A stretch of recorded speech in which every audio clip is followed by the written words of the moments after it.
am Robert Estrin here at livingpianos.com. The show today is the magic of slow practice.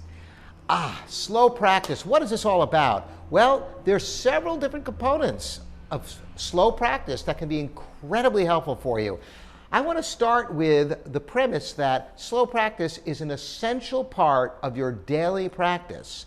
Even pieces that you have polished that are on performance level will benefit from the reinforcement of going through slowly with the music, with no pedal, and oftentimes with the metronome to solidify the memory and the fingers. It is the best thing you can do, as a matter of fact, just before a performance that you are well prepared for the day before or even the day of. Going through things slowly is very reassuring.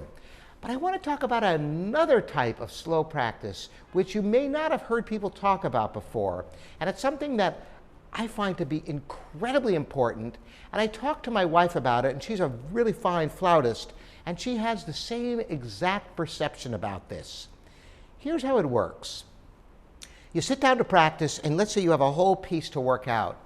And you know, the whole thing is kind of shabby. Maybe you've got it kind of learned, but it's not on performance level, and you figure, I got to get through this thing and work on it. Well, you could try to go through the whole thing and cover as much as you can and try to get through it. But a much, much better approach is to not worry about the whole piece at all. Just start at the beginning, the very, very first phrase or section, and do it quite slowly until you have total comfort with that section. Now here's what's really interesting. You're going to find at the beginning, you're going to put so much time in such a little bit of music that it will seem at first as if, how can I possibly get anything done? And you're going to be tempted to move ahead sooner than you should. But here's the thing. If you just stay with that section until it's absolutely, totally, 100% comfortable, then increase the speed little by little. I suggest using the metronome for this. You can do one notch at a time. Really get it absolutely polished. You're going to find that at the end of your practice session, you have really accomplished something. Here's the surprise. You may think, oh my God, I spent all that time on just one little section. How am I going to learn everything?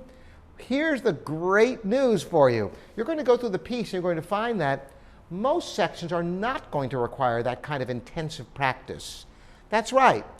There will be a few key sections that, yes, you're going to have to do the same thing that you did in that first section, but much of it will be fluid, and you'll be able to get the speed up naturally because very, very few pieces have equal difficulty throughout. So if you focus your attention right from the first part that gives you problems and take it all the way, completely uncompromising, you're going to find your practice becomes incredibly productive.